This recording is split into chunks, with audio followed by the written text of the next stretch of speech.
Hi, my name is Jerald Simon, and I'm the president and founder of Music Motivation. And every week I come out with a brand new, cool song. It's part of an annual subscription I created to help teach music theory the fun way. Right now I'm going to play Flashback Friday. This is the new cool song for the week, and it's kind of a flashback almost to the 80s, kind of that style, that feel. I'll play it, and then I'll explain the theory behind it and explain why I wanted to teach some of these intervals.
It wasn't too difficult of a piece, something that anyone could really play. I'm going to play it at practice speed now.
Now, it's maybe a later beginner piece. It's not too difficult, and I did not want it to be difficult.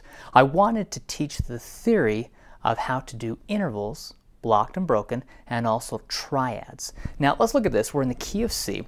The right hand is beginning with intervals. We have a third interval, then a fourth. Watch this.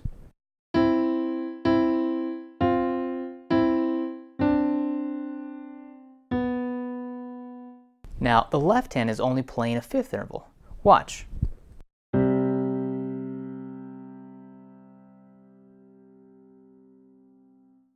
The left hand plays that fifth interval, and then it goes to a fourth interval. I want the students to be able to take these intervals and start creating something. Watch the first 4 measures as I play this.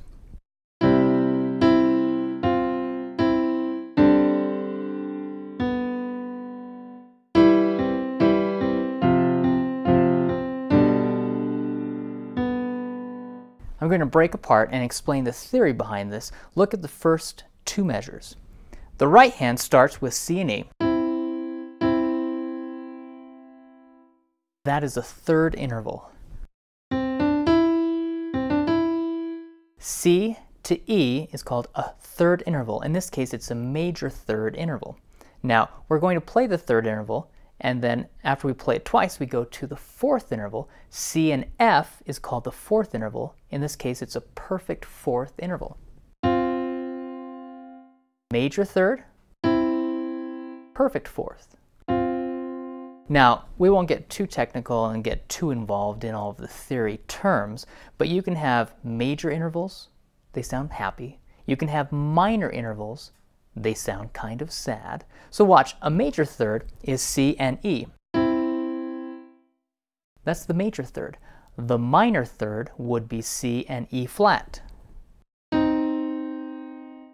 C and F is a perfect fourth interval. C and G is a perfect fifth interval.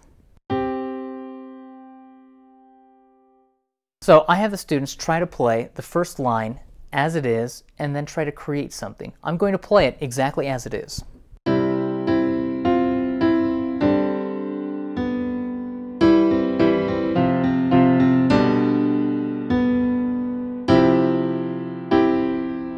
Now that was only the first line that I played.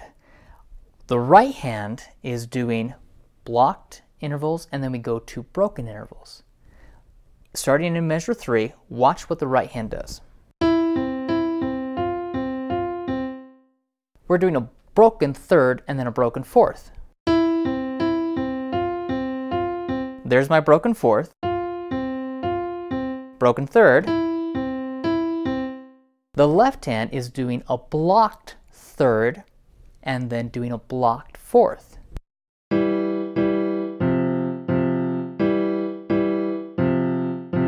If we put them together, it sounds like this.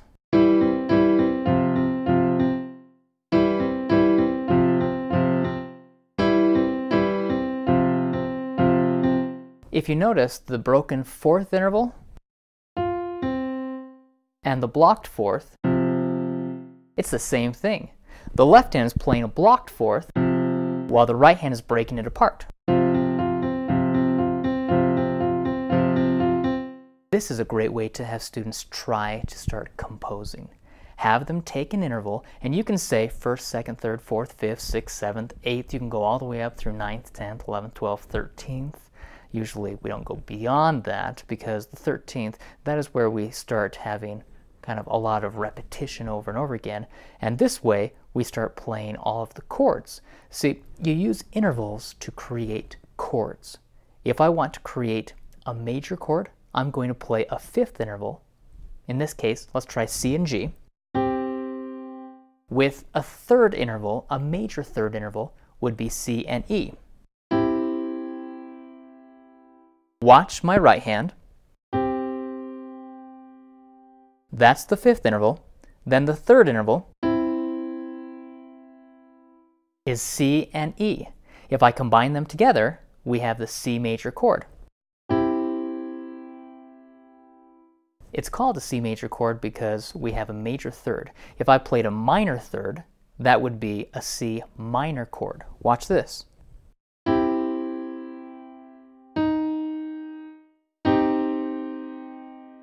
Now I have the minor third interval with the perfect fifth interval as well. Anytime you have a minor third and a perfect fifth, you create a minor chord. Again, this is not intended to be difficult, but this is for more beginning level students. And what I want them to do is take this song, play around with it, learn it, perfect it, and then try to create a song using intervals. Primarily, I would have them try to do major intervals and then perfect intervals. Don't worry about the minor intervals for now. We'll get to that later. But really focus on those major intervals and then the perfect intervals. I'll play all of the intervals from C to C. Watch this. This first one is just C, prime or unison. It's by itself.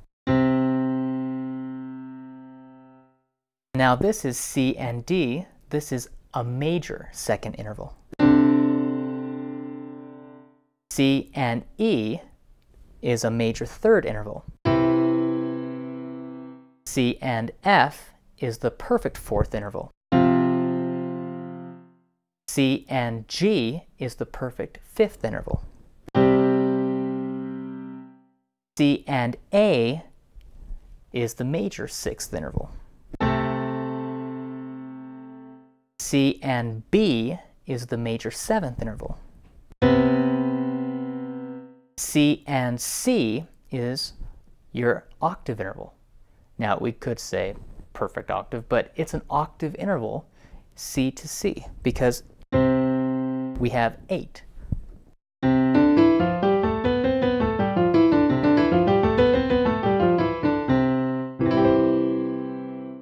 So in playing that, I then have the students try to take those intervals and do them blocked and broken. Watch, I'll play this up here.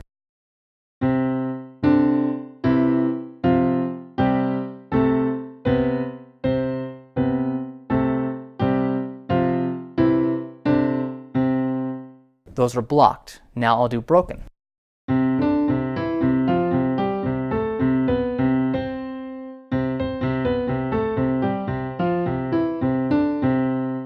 Blocked and broken intervals. That's all I'm doing. It's a great way to have the students try to create something. And I'll have the students, I'll say, play a broken fifth interval with your left hand and play a blocked fifth interval with your right hand. Watch this.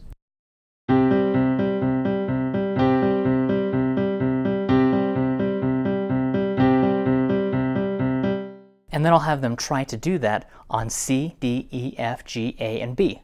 Watch.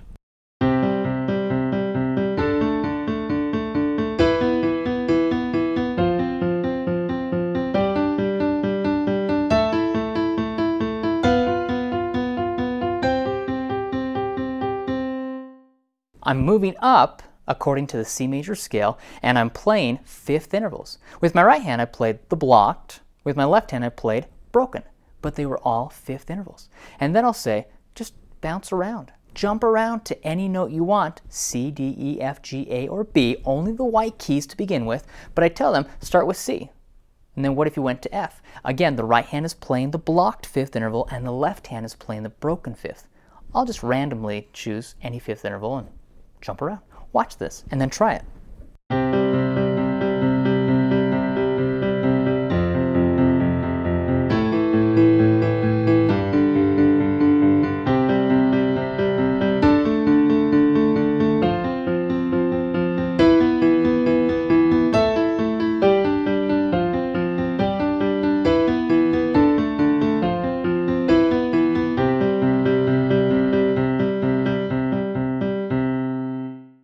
Not too difficult, but it's fun for the students to begin creating and try to do something like what I did with Flashback Friday. Now, I did use some chords, so then I'll have the students try to take the triads. The word tri means 3. It's a 3-note chord, and I have them only do the 3-note chords created from the C major scale. Watch this.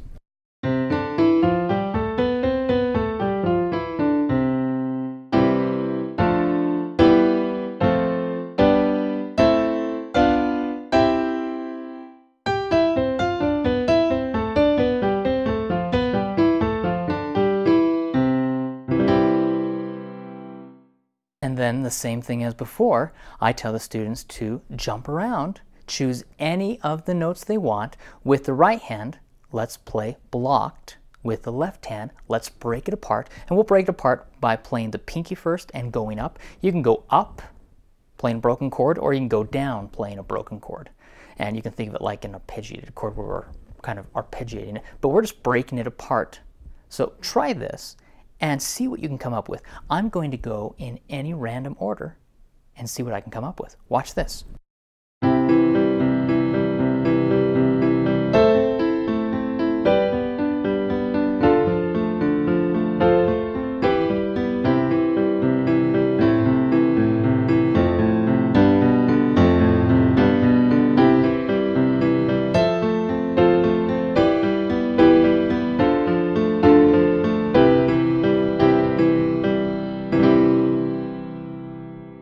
Now, I don't know if anyone picked up on that, but I tried to be a little tricky, tried to trick you out, and it may have worked.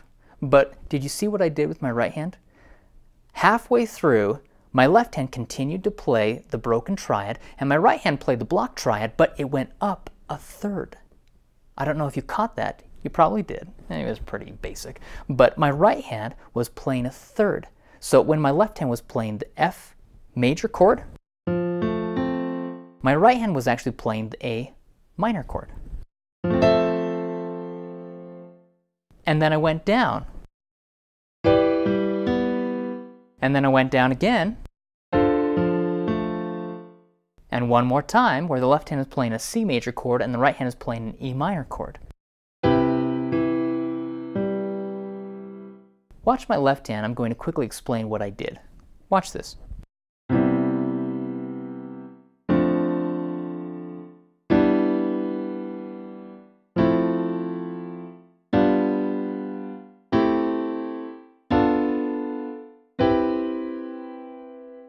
We have seventh chords.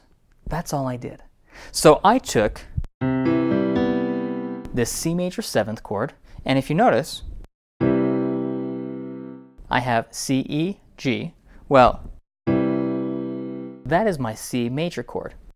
If I had the B up on top, that creates the C major seventh chord. But essentially, it's a C major chord with an E minor. Watch.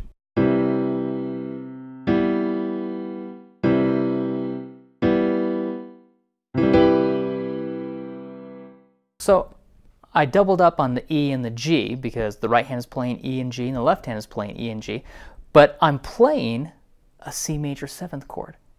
And it's a fun way for the students to begin creating harmonies and to hear things how they sound. And they can go up the entire scale doing that. Have your students try this. If you are a student, try this and then play around with it.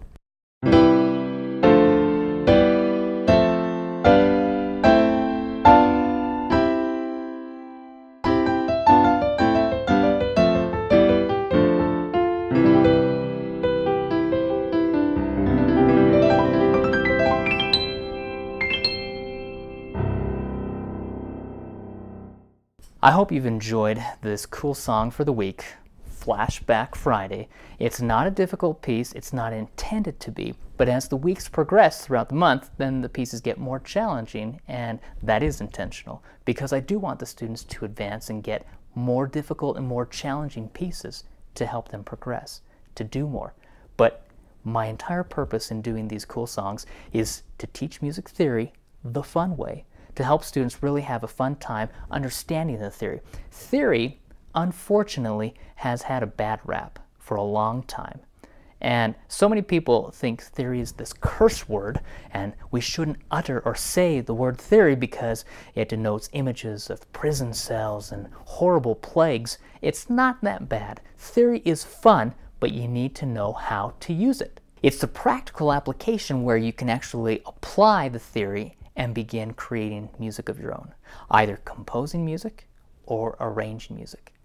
I believe all students, all piano teachers, all piano students of all ages can create and compose music of their own. Anyone can. You just need to understand a few basic principles, the theory concepts, and you can begin applying the theory. Now, some people may be more creative and may have a natural flair for composing, that is wonderful. But anyone can do it. And for you to begin to take ownership of your music, to compose it, to arrange it, for you to take ownership of your music, it makes it more meaningful to you. It helps you connect with the music on a deeper level because it's yours. It's not someone else's. It's your music. And I challenge you to compose something this week, even a simple little piece. Take the theory I demonstrated in this cool song and create something. Try it. I think you'll enjoy it, and I think you'll have a fun time doing it, and that is my goal, to get you excited about composing, arranging, and to take these ideas, these concepts, and really understand how you can begin composing music of your own. That is what I want you to do, to become a composer. And anyone can do it, at any level and at any age. I have had 3-year-old students start composing. I have had 93-year-old students start composing. Anyone can do it. So I encourage and challenge you to try this week. See what you can come up with. If you have any questions, send me an email, Jerald Simon, JeraldSimon, @musicmotivation.com. I look forward to hearing from piano teachers and piano students and parents of piano students as well, and would love to receive your feedback. Many piano teachers and piano students and parents send me a message and say, I'd like to have my student, or if they are the student, I'd like to actually learn how to do this theory concept, or how to begin taking a 7th chord and modulating it, transposing. If you have any questions, send me an email. If you have an idea for a video or a concept for a cool song you would like to have me create and explain and teach about, send me a message. I would love to hear from you. You can watch all of my videos on my YouTube page, youtube.com/Jerald Simon. I look forward to coming out with a new cool song. Next week I'll have another fun, cool song for you to play. Check it out. I would love to find out what you think about it, but at the same time, hear your progress, how you're doing, and how you're enjoying the cool song. Have a wonderful week. I'll see you next week.